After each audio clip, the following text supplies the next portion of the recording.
Black this, black that, black when, black how. I was black then and I'm black now. Black fist, black power. Black pain look like black rain. See our tears turn to spring showers and nourish the rose that grew from the concrete. Hello and welcome to Your Black Neighbor, the podcast. I'm Brian Goodin, your host, and this episode is predicated on black excellence. It's inspired to narrate and communicate a story of black excellence.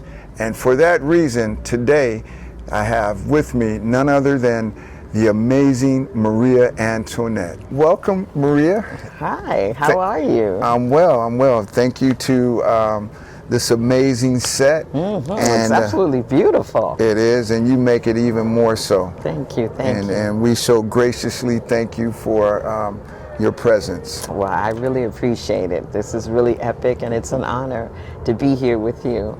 Well, it's an honor to be here with you because for many reasons, and 5 in particular are that you have been nominated for 5 different categories. Well, thank you. That was fun playing upstairs, and here we get to hear a little bit of music. And thanks for having me. What have I been up to lately? Well, let's start from the beginning. Okay. You know, the harp, an amazing instrument, and you've done so well with it. Where and when were your first interest in the harp? Was in middle school, and I went to all-girl Catholic school, and during the year they had a month out of the year where they had music month. Okay. And they brought in different instruments from the symphony. Cello, violin, you know, all the different timpanis, and one of these occasions they brought the harp in. Wow. And I saw it, and the harpist played Debussy's first arabesque, and the hair on my arm stood up. I'll never forget it. Wow. And I thought, that's what I want to do, that's what I want to play. Wow. And so those are the early beginnings, and so I actually ended up taking lessons from that harpist, and she took me all the way up in private lessons. Do you remember her name?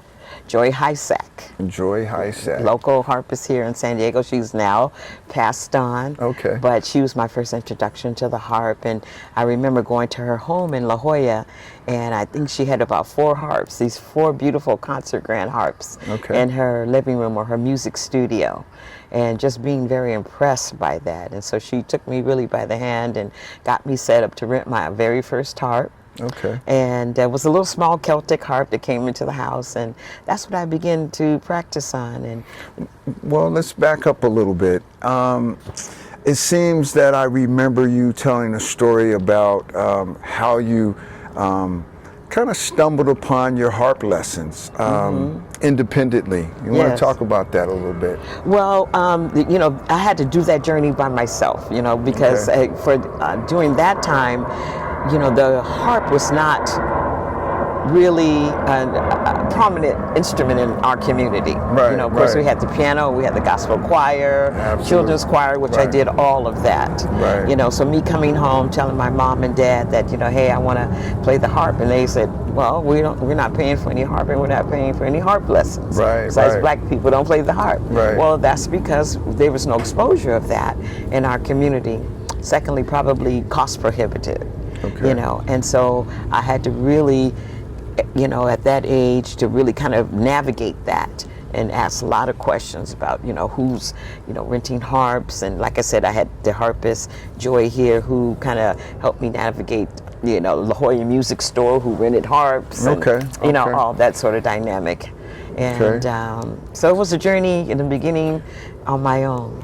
So on that journey, you know, a harp is a little bit of an oddity, but I've found that watching you play, you have come to make it commonplace, and a beautiful transition into from that oddity to where now young women or anyone who's interested in that instrument, you know, as they say, if you can see it, you can be it. That's right. That's right. And you know, and I had that vision in my mind a long time ago of what I'm doing now, currently, that's what I would be doing. I knew that I would be doing some very, very special things, playing in some very extraordinary places for extraordinary people. So you actually saw that? I saw that. I saw that as a young girl, that's where this instrument could take me. Well, take note of that, because because if you can see it, you can be it. And she actually saw it inside of her. Yes. You know, the music I was playing, I mean, I was classically trained. I have a strong classical foundation, but, you know, on the deeper part of me, because I was raised in the community and the music that was in our home was R&B, soul music, gospel music. Absolutely. That's what I wanted to play. Okay. How was I going to do that? Transition. Transition from a classical background into R&B, smooth jazz, funk type music using my instrument. Okay. You know. Were you seeing that from the beginning? Because I know you have a lot of education musically. When you began to climb up that stair of education, did you often see that when you were being taught these lessons? Oh yes, I saw it, but I didn't know how, because again, you know, in the classical world, we didn't approach really at that time. Pop, jazz was there, but it was not very prominent. It wasn't a dominant feature for the harp. So fortunately, you know, as fate would have it, or my destiny, as they say, I had amazing mentors that were right in my community. And I just think that a lot of times that, you know, our destiny is set up for us, and we just don't even realize it, because I look back now and I'm like, wow, you know, if you think about, you know, Carl Evans Jr., who was the musical director for Fatburger, there's Nathan East, Hollis Gentry, all of them were surrounding me. Wow. I grew up with them, and we went to school together. Yes. Now, how could that happen? These world-class musicians be in your neighborhood, in your space, you know, and then they take you under their wing, and Carl says, I'm going to show you what to do. So he just had me watching a recording studio as he produced all these amazing artists, you know. So that to me is like, you know, already sort of preordained, as they say, but not, you don't really know. Well, you know, I have an interesting story in regards to Carl Evans. Okay. His younger brother, Michael. Yes. He was a senior at Morris High School when I first got there. I was a sophomore. Okay. And I was in a class with him. And this guy would come in, and we got to know each other, and I asked him one day, I said, what did you do this weekend? And he told me that he was in a band, and he jammed at a gig somewhere, and I said, and it was a club. And here we are in high school, and I said, man, you were at a club? And I said, were they smoking and drinking and all that stuff? And he was like, yeah. And he told me about his brother. And thus I started paying attention to him, and all those names that you mentioned, Hollis and even Ella Ruth Piggy, right? Yeah. You know, amazing vocalist, right? Yeah. So, wow, a lot of inspiration around you. Right. And you know, just the journey of, okay, I'm going to show you how to do this. And, and so that was epic. Really, when you think, you look back on that, at least I do, you know, I look back on that, I go, that was truly epic in my journey, in my path, that was given to me. And the music that I play now is a reflection of what Carl had taught me. Wow. You know, and he was, to me, musical genius. And when they were in high school, him and Nathan East had gone on tour with Barry White. They were 16 years old. Absolutely. So you think about that. Here we all were together, Yeah. and they were playing at that level. So I was mentored by some amazing friends. You know, one of the things that I find most interesting, Mariea, is how musical artists, they have a gift and an ability to expound and grow in their profession that can last almost until they're gone, until they're dead, you know? Yes, well, you know, that's why we record. Oh, man. Because the legacy will continue even after we're gone. You know, you'll hear Miles Davis, you'll hear Michael Jackson, or any artist that you like, oh my God, you know, aren't you happy? It puts a smile on your face that they left that for us. Absolutely. You know, if they didn't record that, we wouldn't have that. Absolutely. And speaking of Miles Davis, I happened to see Miles Davis, and I think it was 1983 when he came off his 10-year hiatus. Okay. And it was at the Playboy Jazz Festival. Okay. And he came out and he had his back to the audience. Yes, brilliant. Man, you know, and it was... that famous story, right. Yeah, amazing. So when you talk about some of your inspirations, people who brought you along, who in particular probably kind of weighed in the most on your journey musically? It would be Carl. It would be Carl Evans, yeah. Because he used to use this analogy that as a riverbank. Okay. He said that you imagine a river. He goes, you're over here, we're over here. He said, we're waving you to come. He says, you think the water is deep, but the water is not deep. Wow. So as soon as you step in, you're going to see it's only 2 feet high. And you're like, God, why didn't I step in here a long time ago? Yeah. He says, and we're over here waving you in. So that's what they did. They waved me on over and took me down this road. And he is no longer with us, but his presence and always does reflect in my music. Okay. And in many different ways. Well, that's outstanding. And to those of you that are tuned in here, remember, if you're on the other side of that riverbank and they're waving you over, hey, get there. You know, don't doubt what can happen, because this young lady, because of her extraordinary musical prowess, you've traveled. Tell us about some of the places you've gone. Oh my God, I've been to Africa, Morocco, to the Cameroons. I've been to Paris. I've traveled across the United States, in New York, to the South, Atlanta. I mean, all over the U.S. In fact, I just got back. I was in Sacramento last night.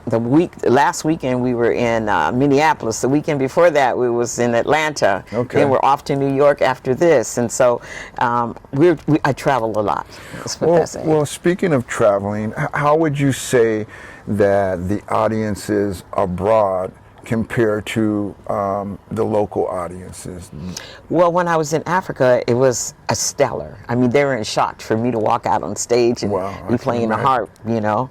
So I actually made the front page of the Cameroonian newspaper the next day, and then the local news radio was featuring my music on the radio in Africa. We were driving to exchange some money, and next thing you know, my music came on the radio. Oh my God, I can't believe it. So I pulled up my camcorder and was filming as we were driving, because like, oh my God, my music's in Africa. That's a moment. So yeah, so that's a moment, you know. But I think, you know, being received very well, because one, is unique. You don't see that often. A woman of color playing the harp and playing, you know, a soul, magical rhythms, you know, rhythmic music. So it's different.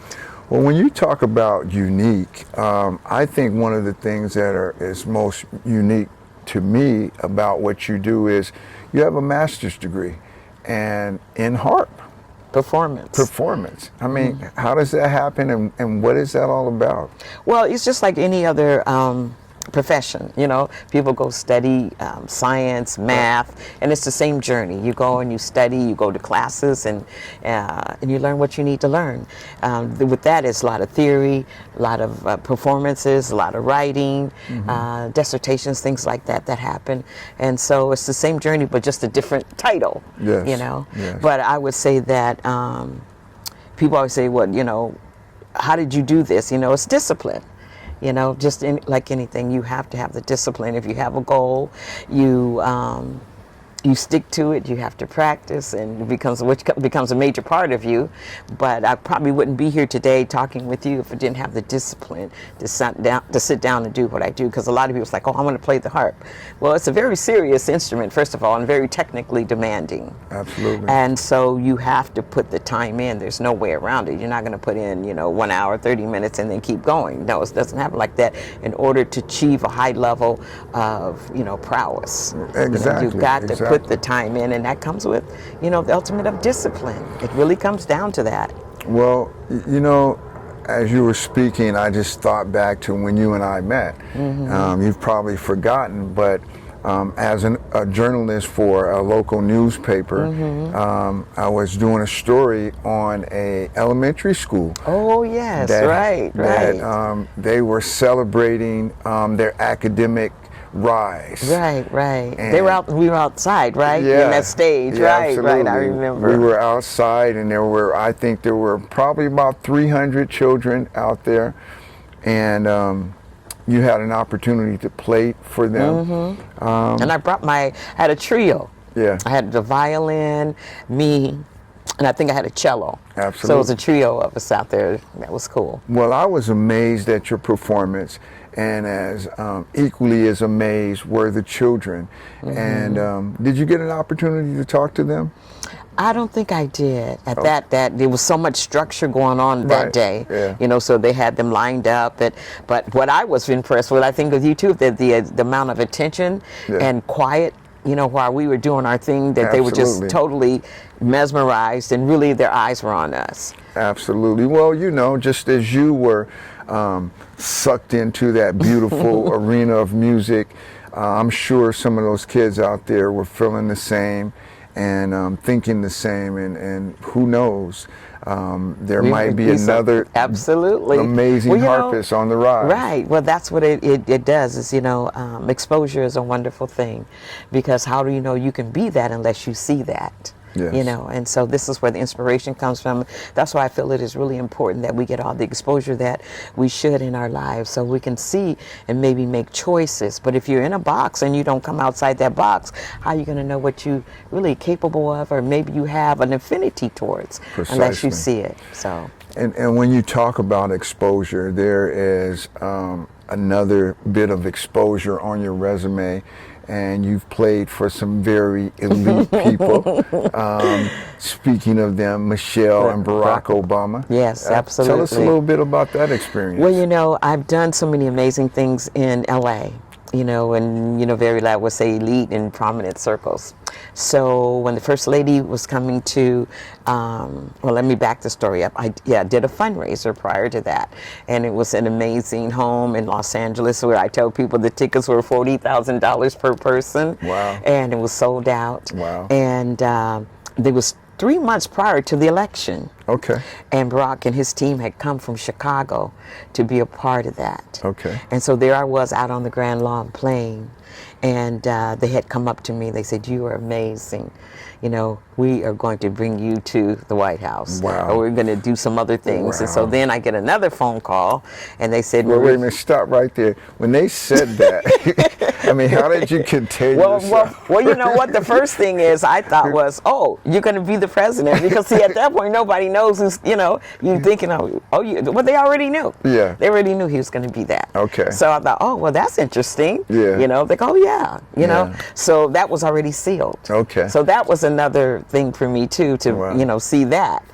And so so then I get another phone call. I mean, I just get these phone calls, you know, you're driving down the street and say, "Hi, you know, this is such and such, and we're from the White House secretary, and are you available?" And I'm like on the phone, "What?" Well, you know? wow. And the First Lady is coming to Los Angeles on a certain day, and we would like you to play her luncheon. Wow. You know, and I'd have to like pull over. Pull over the car, pull over. Yeah, what? Wait, excuse me. Over on that. I would have screamed. So, you know, that's very exciting. Yes, indeed, I am available. And then go to the white, what do you call it, the security checks. Okay. You know, CIA's, FBI checks, you know, they have to And be what's checked that out. Well, you have to fill out paperwork, and they want to know a lot of different information about you. Okay. You know, so then you're cleared for that. And then they have a run through, let's say, rehearsal. Okay. About what's going to happen. And so when you get there, you have to bring your instrument, so the instrument has to be checked out. Okay. There are no bugs, and, you know, all Secret that sort of Service thing. is all in the heart. Absolutely, Man. absolutely. And so did all of that, and then the day comes, and then there are helicopters flying in the air, and you know, you're in position, and you know, you look at the tables are just beautiful. And again, you know, like I said, there's $40,000 per ticket luncheon sold out, and you're like, these are some very well-heeled people. Yeah. And to look at the table, and my biggest thing is that, you know, on the program, you know, it says lunch with Michelle Obama, and you open it up for the program, harpist Mariea Antoinette. Wow, and you still have that, I suppose. Oh, yes, indeed, I do. Did you frame it? I haven't framed it yet, but I'm going to have it framed and, you know, matted and everything. But it's in a very, very special place. Absolutely. So where else has your gift taken you in front of prominent individuals? Well, lots of celebrities. Okay. Lots of celebrities. I do a lot of celebrity, I should say do a lot of celebrity weddings, but very elite weddings. I think last year, Vanessa Bell Calloway's daughter got married, and where they had 350 people, and they had rented out an entire bank.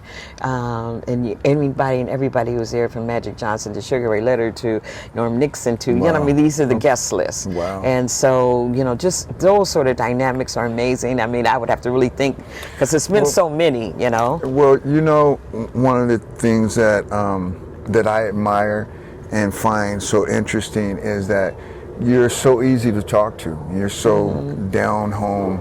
And I've been involved and around some celebrities that weren't so organically, you know, based and easy to talk to. Where does that come from? I think my parents. I think, you know, that they never allowed, or the way we were raised were just, my mom was from the South, my mother and father, and they were just good down-home black folks, you know, and so we were never really impressed with, you know, this outer thing of really being pretentious and just be good people. We always were taught, just be a good person, be honest, and do right by people. And so we grew up with that. And so I can talk to anybody in any kind of situation, because I've been in so many of them. Absolutely. But I've never felt the need or have an ego where I needed to be a diva, as they say. And I've been in some amazing places backstage, and you know, 40,000 people out there at jazz festivals. But you know, I just always say, be kind. So when you think about people, places, and things, where are some of the venues that you would like to play that you haven't played yet? The Montreux Jazz Festival. Montreux Jazz Festival. A lot of the different amazing venues, and it's coming. Yes. Believe and trust, it is coming. Just all over the world, Europe. Yes. And that's coming too. Because, like I say, when we talk about, we got some amazing things on board right now. Booking agent that is going to, you know, do some amazing things. We got some cool stuff happening. I know we probably haven't talked about it, but I've been recently signed to Sony distribution group. So the music I have coming out, it's actually September 20th, will be under the Sony label. Yeah, I was going to ask you about that. Thank you for expounding on that. Yeah, so that's really cool, and we're excited about that, because before, when I released music, I have 3 albums under my belt now. I was probably on maybe maybe 7, 8 platforms. But now with the Sony behind me, I'm going to be all over the world. Except Russia. Yeah. So this takes it to a whole nother level. Absolutely. You know, of what's kind of happening. So I'm very excited about that, and I have new music. Yes. The song that's going to come out in September will be titled Africa. Because of my experience being there, you know, you become a changed person once you've been to the continent. Wow. So I want to do something in relation to that. How would you say that, you know, playing in a venue like Africa has changed you? Well, the people and the culture and the environment. To be in a country like, where everybody is like you, melanated people. Wow. You know, and the culture and the women and the way they dress, and the ease of that, and the language and the food. I guess I was telling a friend of mine, I said, in Africa we ate 3 meals a day. We didn't gain 1 pound. Why? The food was fresh. Wow. There were no GMOs. There was nothing added, no preservatives. We were eating fresh food every day, fresh fish, everything. So that was pretty special.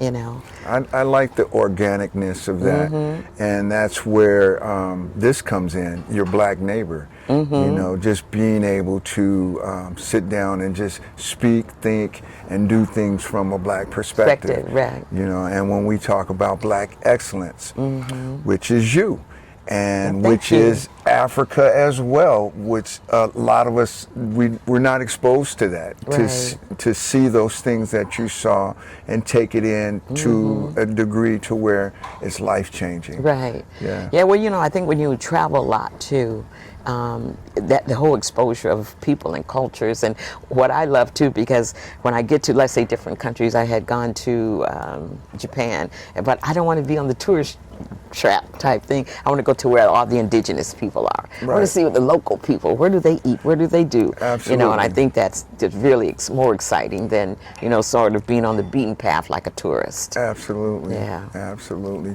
So what are some of the things coming up in the near future for Mariea Antoinette? Well, as I had stated just a little bit earlier, there's new music coming, and we've got a team on board now. And people who begin to take care of things, bookings and promotion and distribution, and band members. Oh yes, we got that. We can't forget that. Yes, and for those of you who don't know, I have an 8-piece band. And mostly that local musician and musical director, bass, drums, percussion, horn section. I'm like a black earth, wind, and fire. And then, but the most stellar part of it is I have a 5-piece string section with violin, cello, And, you know, so that makes it really, that is actually my signature. If you listen to majority of all my music, I have live strings, so it's like a mini orchestra on stage, 2 backup singers. And so it is organically, they say, looking at that, you're like, wow. And the harp being up front, and that was my dream, that was my goal, is to put the harp up front instead of being in the background, as most people tendency want to see that. Yeah, let's bring a center stage and have all this rhythm and musical expression behind me, but the harp is pumping straight down that road. You know, most recently I saw you at the World Beat Center. Oh yes, right. That was Earth Day, I think. Yeah. Yes. And one of the spectacular things for me was how you had so much motion and movement and fluidity out there with a special harp, one that I hadn't seen before.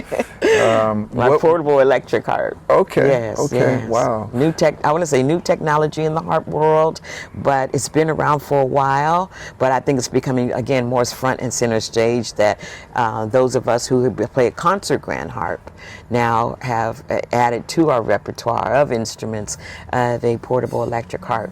And you saw me there, I had it strapped around my waist, and I was walking with it. And see, I love that because now I can interact with the audience. And you did. You did very well, and they interacted with you. I felt the energy, and I saw the excitement, and it reminded me of the first time I ever saw Jean-Luc Ponty. Oh yes, with the violin. With the violin, and how he worked that whole room with that violin, and took it to a place where you're taking the harp to. Yes. To where it's I mean, it's commonplace, and it's beautiful. Yes. What happens to me a lot now is, like, you know, I play some Luther.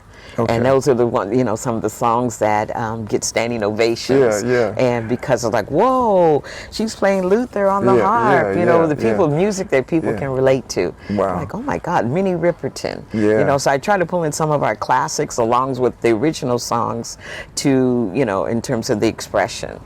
Well, you know, when you mentioned that, what's kind of cool about that is, in the past, I have sent you music, like Luther or different things, and sometimes you say, no, I really can't find the sound for that on the harp. But there's so many things that you find the sound for on the harp. Well, that has to be melodically correct. You know, a lot of times if you just can't throw me, you know, some, let's say, heavy metal, you know, because the music has to be melodic, because the harp is a melodic instrument, and it is, you know, really like a upright piano.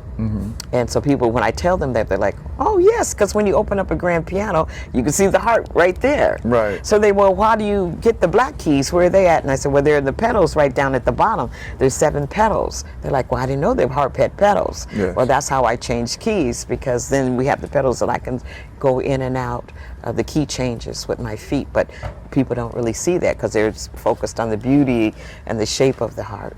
Yeah. Wow, that's amazing. When you were in high school, you went to Crawford High School, is that correct? The last year, right. I'm so sorry to hear that, but... Oh, why? I'm a Morris Tiger. Oh, okay. But it seems like Crawford has a propensity for musicians. Yes, isn't that amazing? It is. And why did that, you know, I always wonder, why did that happen? Because it was Nathan, it was Carl, it was a lot at Hollis. All those amazing world-class musicians came from that background, that school. But again, that we even went to St. Rita's too. You got to put that in account. So I don't know, whether they put something in the water, or was it the teachers? What was it? Well, you know, speaking of San Diego and Black San Diego, as I am your black neighbor, you know, we have a very dynamic community, a very diverse community with so much talent in it that's untapped and unexposed. So I'm truly happy to see someone like you being able to get your spotlight and open up that door for other people that want to follow that path. Right. Well, I'm really proud of that. I can tell you, Brian, you know, when I get calls and we go across the country, you know, let's say Minneapolis or Atlanta or Sacramento, wherever it might be, you know, it's like, wow, you know, that my music is reaching people in other parts of the country, you know, and I get excited about that because now I have a whole nother audience, not just here on the West Coast, but my reach evolution is expanding all over the United States. And I like that because as your black neighbor, I'm one of your biggest cheerleaders. Well, thank you. You know, I love to see people who look like you and look like me succeed because and you know the history of our downfall. So in this day and age, I can't do anything but cheer you on and lift you up as you do what you do. And to that point, I want to ask you a question. What is one of the things that a lot of people may not know about Mariea Antoinette? That I am a health nut. Okay. I love, no, I don't say that, but I love health and wellness. That is my second alter ego. I work out 4 to 5 times a week. I have a juicer, I juice, and I take amazing mushroom powders, and really believe and just, you know, love all the new technology coming out now in terms of health and wellness. I do cryotherapy, red light therapy, just a lot of cool stuff. Okay, you know? so there it is, Mariea Antoinette. And then maybe you just well, hold on, we may have another business coming with that. Okay, we may have... especially for the ladies, anti-aging products from Mariea Antoinette. Yes. Okay, so not only will we feed your musical appetite, we can feed your health appetite as well. Absolutely.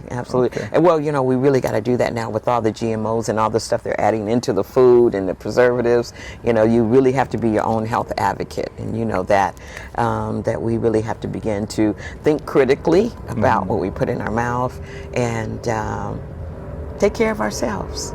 Okay. Yeah, that comes with self-love. You know? Self-love. Yes. Well, you know, with that said, you know, it's been a lovely opportunity to have you here and just expound on your amazing career that is just flourishing.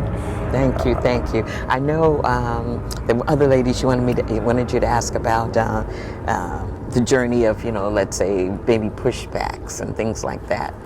You know, I don't know if you want to still ask that question. No, absolutely.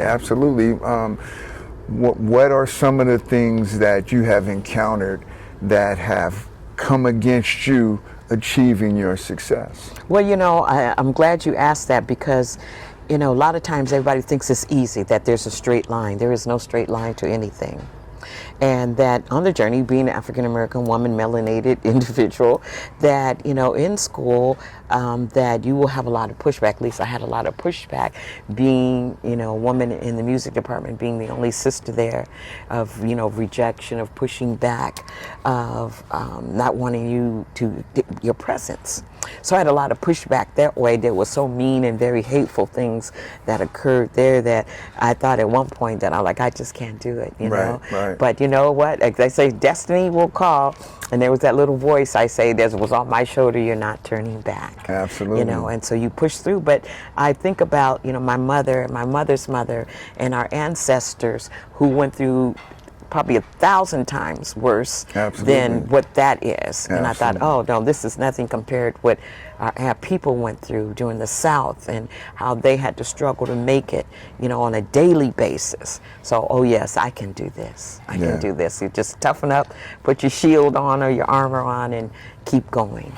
So if you're having any doubts about what it is that you want to do, take note from Mariea Antoinette. And when that opposition comes up against you, keep pressing. Harder. Absolutely. We didn't want to leave without that. Okay. Yes. Well, is there anything that you'd like to say before we get out of here? And by the way, isn't this romantic? Oh, this is beautiful. Intimate. I mean, we've got the ocean right out here, and I think it's a classic, you know, way to do an interview. It's warm. It's, you know, like you say, very intimate, and it's special. It's very, very special. So I'm glad you set this up. Well, you know? I mean, it's just a part of us. You know, this is just really how we feel instinctively. and we have, as you just mentioned, have faced so much opposition to keep us from flourishing and doing things the way we want to do them. Right. You know Well, we're gifted. I always say we're very gifted people. Be on the lookout for me and my band and new music coming. Absolutely. Africa. And then we have Fierce coming the first part of the year. That's another song. And I want to... Fierce, yes. And that's kind of like, that was another dream too. Yeah. Coming up, thinking about, let's say, like Dr. Dre, Snoop Dogg. So I'm like, how do I merge harp with the hip hop in a side of a Dre, Snoop vibe? How do I do that? So Fierce does that. And so we come together with me and my producer, in the collaboration of different genres of music and pulling it into the harp and bringing all those elements in, and we got something really, really spectacular that I'm so excited. I think this is a new evolution for me in terms of music, because you grow in stages, I think. I feel musically, creatively. And so the music coming out, Africa is epic, Fierce is epic, and so is Fierce an original? Yes, both are original songs. Okay, and you wrote it? Me and my producer. Okay. My producer and I. And that's Alan Phillips. I want to give a shout out to Alan. He's amazing. He's in Oceanside. And so he's been with me since Carl passed. Okay. In fact, Carl had told him, we knew he was leaving. He goes, take good care of her. Yeah. Because there's so many elements out there in the music industry. Right. But he handed me over to greatness, and a wonderful producer. And so we want to say thank you, Alan Phillips, and much continued success on your own behalf, and especially with this beautiful woman here. We're a team. Okay. I wanted to ask you, in regards to the collaboration of a song and you writing a song, what does that look like? I mean, where are you when that happens? Is it anywhere, or is it? It's anywhere. Okay. Because I could be driving and think of things. Okay. And could hear something. I'm like, ooh, that's kind of cool. Let's see if we can adapt that, turn that around, and make it even better than that. Yes. Or just like I say, adapting for the harp, and then putting strings with it, and just making it spectacular. So it's a lot of elements. You get creative. I can stand on the ocean and think of different things to do, because my mind is geared toward that type of thing. So, well, before we get out of here, what is one of the things that you would say to a young, impressionable musician who has dreams of being on the stage like yourself? Study hard, practice every day. It is all about the discipline of it, and to know your craft from top to bottom, and know the business. That would be the most important, to know the music business. That's why they call it music business, because it is a business. Yes. And to have a good team. I have James Norris here, who has been my executive producer. Okay, Mr. Norris. Yes, and to have a good team of people who really believe in your journey. Absolutely. And that's very important. You don't have to have 10 people. One person is really enough to keep you going, and to give you good advice, and to be there for you.